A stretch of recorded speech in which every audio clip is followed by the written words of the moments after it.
Would you read this to your child?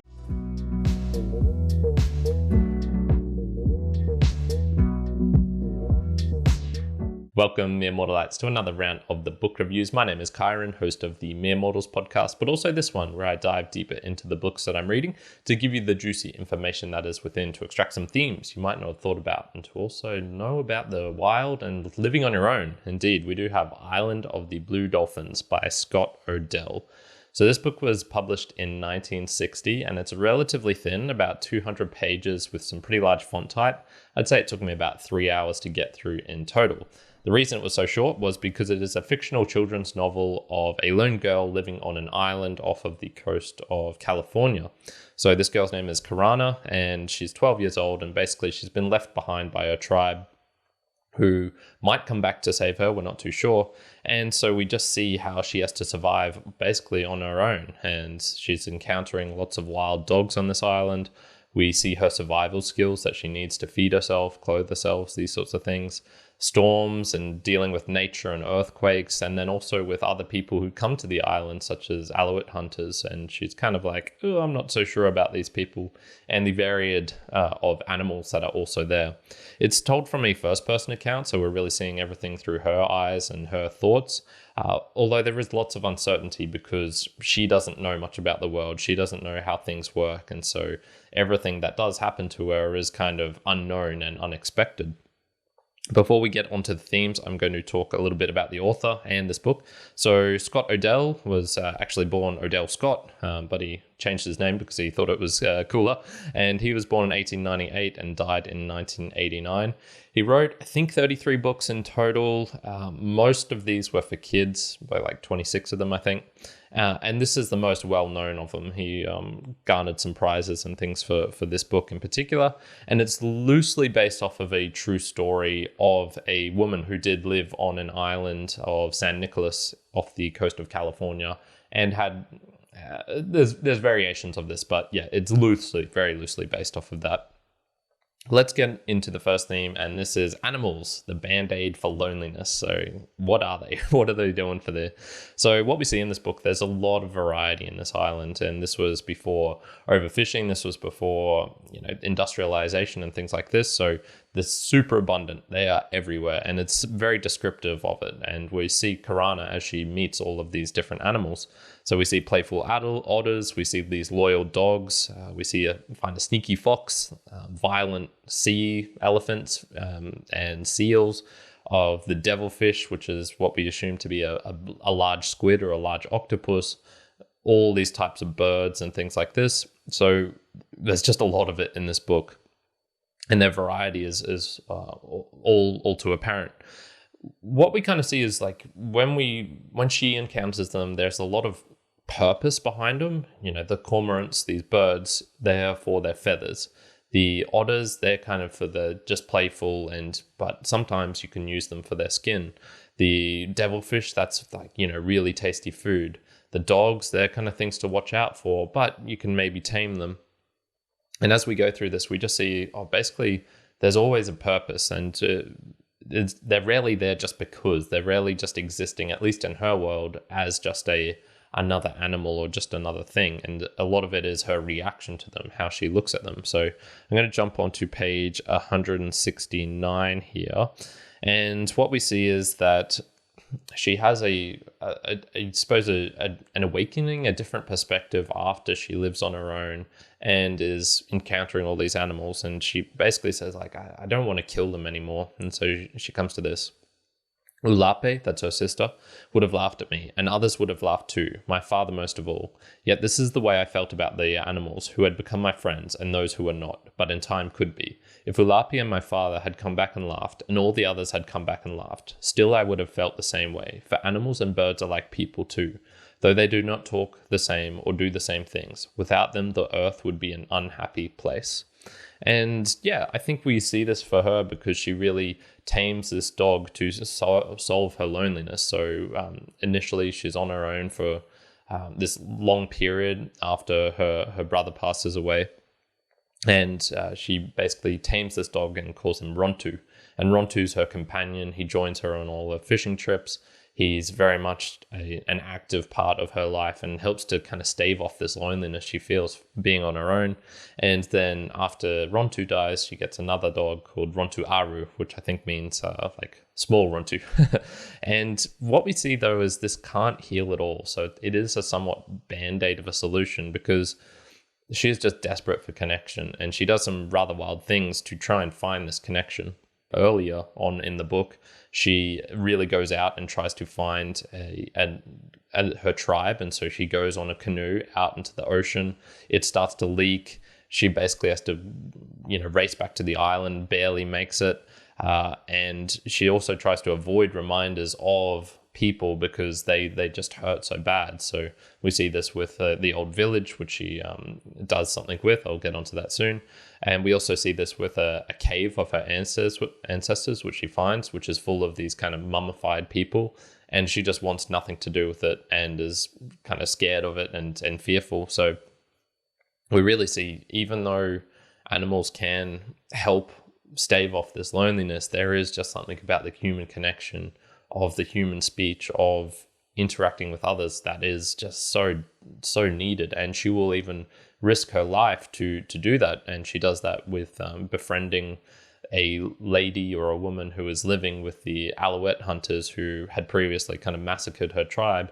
And she interacts with this girl just because she needs something. So the only thing I would add to this is, just from that quote I read, the animals, I wouldn't say it's an unhappy world without them, but it is unhappier. So they definitely help a lot, but it's not like animals are the cure to happiness or the cure to loneliness. They can help in some ways, but I think there is always going to be a desperate need within us, if we are on our own, for that connection with another human being. The second theme that I found from here was survival. Little room for pity or nicety. And even though the book is not framed this way, a lot of it is kind of this suck it up mentality.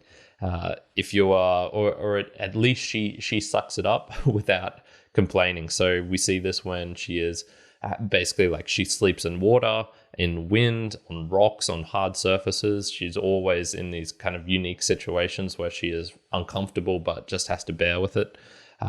She has to make some decisions in terms of ignoring rituals that her tribe had just to be able to survive. When she hurts her leg, it's a fending for survival, and she basically has to do whatever she can to survive in that 5 days to month period where her leg is, really messed up. Whether she's lonely or she's bored, she always has to do preparation for winter, for the coming of the season, because if she doesn't do the work, she will starve. So there's always these extra things that need to be done. There's little time. Even though she has time to kind of mess around sometimes, there is always this underlying thing where you have to be making decisions that are related to survival, and you can't really have pity or nicety within this. And so reality wins so much of the time in this book. It's almost ruthless in the fact that things just are brutal, and she just has to deal with that. And she has to do this with practicality. She almost has to be ruthless with her decision making in response to this.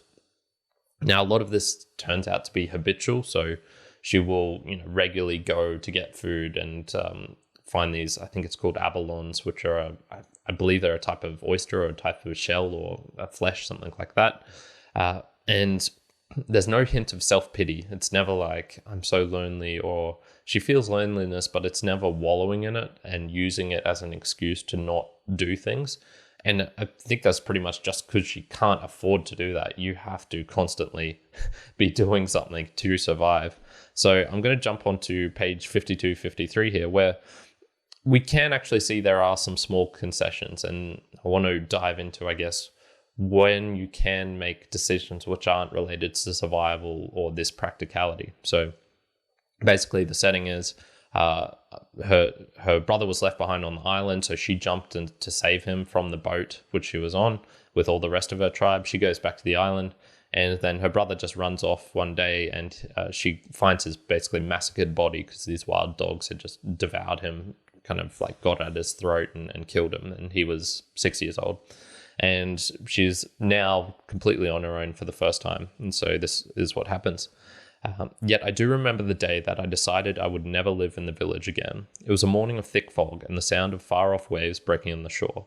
I'd never noticed before how silent the village was. Fog crept in and out of the empty huts. It made shapes as it drifted, and they reminded me of all the people who were dead and those who were gone. The noise of the surf seemed to be their voices speaking. I sat for a long time, seeing these shapes and hearing their voices, until the sun came out and the fog vanished.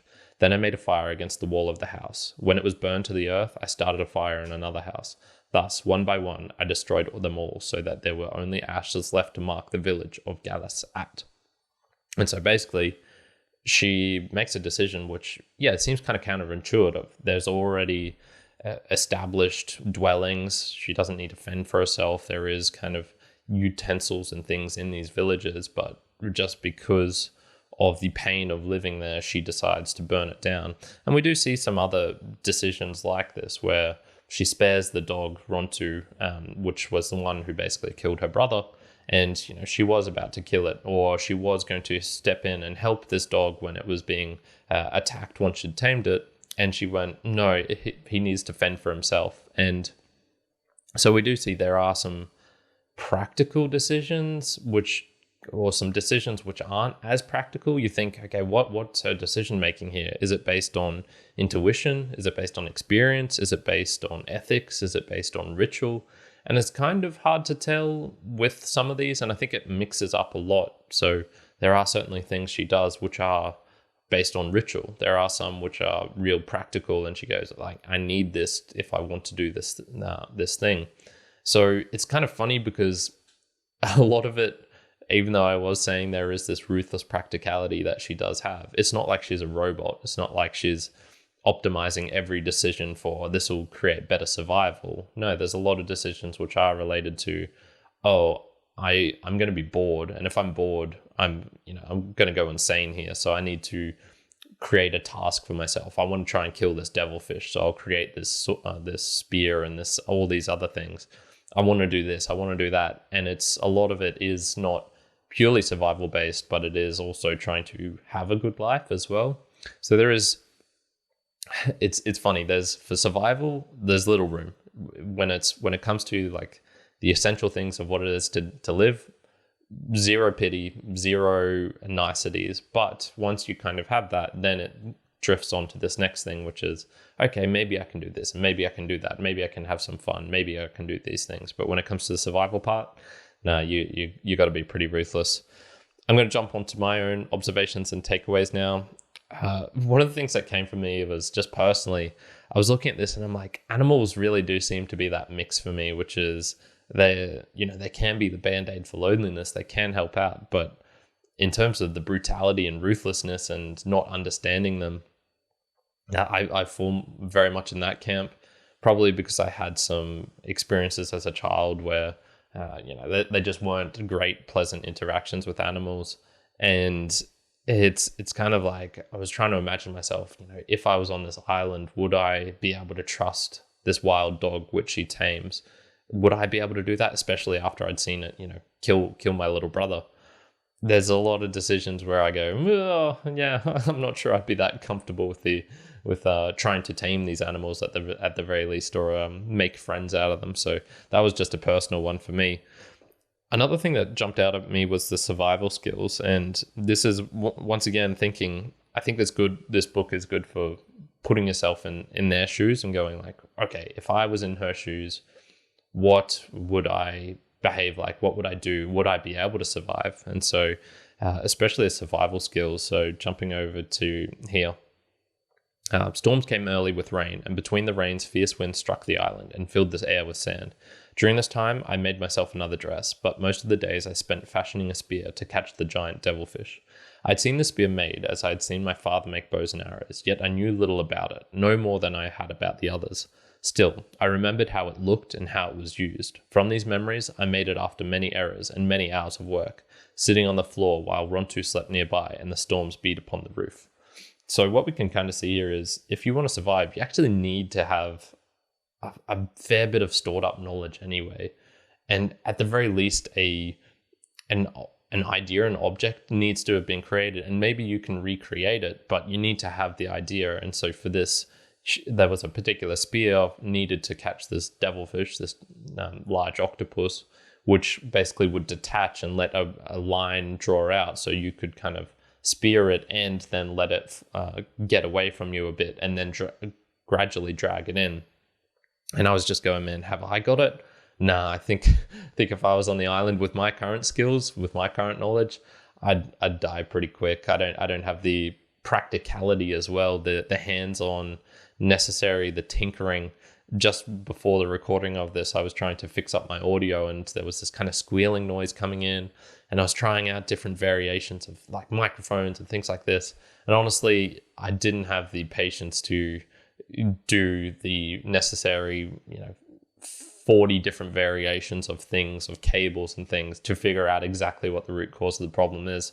I just got something good enough and was like, okay, that's it. So definitely this practicality. If you want to survive on your own, you got to be kind of like carpenter, mechanic level of knowledge of working with your hands and creating things, because once stuff breaks and is gone, it doesn't come back unless you create it. So kind of interesting with that. The final observation for me was I do like to do a bit of research into these books, and once I've created my own notes, just see what other people have thought about it, what stands out for them. And man, even the most positive of books, it can still get these critics where you just go, why are you whining about this or saying these things? So basically this book, right, it's very, very positive in terms of the native tribes, in terms of women, in terms of children, in terms of like female empowerment. And still someone and some people would complain about how, it's dehumanizing the natives because basically the Europeans come along and wipe them all out. And it's just like, well, that's just fucking reality, that's just how things went. It doesn't mean it's a condoning of it or saying this was a good thing. It's just like, this is what happened. So it's so funny just seeing where someone will create something and there always seems to be like a critique. And look, I get it. I do a book review channel, and maybe some of the things I say about some books do seem like that, but I'm never like attacking the author's intentions of creating the book. I'm sure they wanted to create the best book that they could, and I just receive it differently. But it's always funny. It's always funny when I see those things. So, and anyway, in summary, it's a nice, but it's a sad story at the same time. Ultimately, it's made for kids, so that's going to very much sway my overall opinion of it and my enjoyment of it. But I would be curious to know how kids respond to this. So if you do have a kid, how did they respond to it?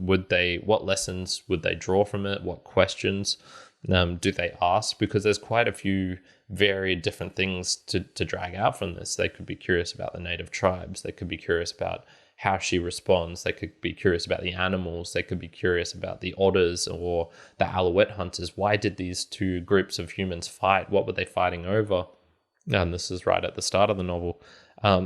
It's one of those books where it's cool because there's so many themes and you can just dive in and find what's interesting for you, which in this case for me was about the animals and about survival. So would I come back to this? Yeah, sure. Not for myself personally, but maybe if I had a kid, yeah, I would. This would be the type of book I would do. So personally, for me, giving an overall rating, I would say, it's kind of a 2 out of 10 for me. I didn't really take this much from it. But for a kid, I could see this being like an 8 out of 10 maybe. So overall, I'm going to give the book Island of the Blue Dolphins by Scott Odell a 5 out of 10. Take it for what it is. And if you do have children, maybe this is the type of book that they would be interested in, especially if it's related to kind of the, a children's version of the Robinson Crusoe living on an island type of deal. So yeah, there's a recommendation for those of you at home. And I'm going to leave it there for today. Thank you so much for joining me to the end of this video. What are your thoughts on Scott Odell, Island of the Blue Dolphins? Have you read any of these sort of books? What are your thoughts on it? I'd love to know all of these things. Best way to do that is via comment down below. I would also just recommend checking out the Mere Mortals podcast. Thing is on your screen right now, which is one I do with my friend Juan, and we talk about lots of topics, philosophy, fitness, self-development, things like that, and you might enjoy that if you enjoy these book reviews. So I'm going to leave it there for today. Thank you so much for joining me. And until the next time, ciao for now. Kyrin out.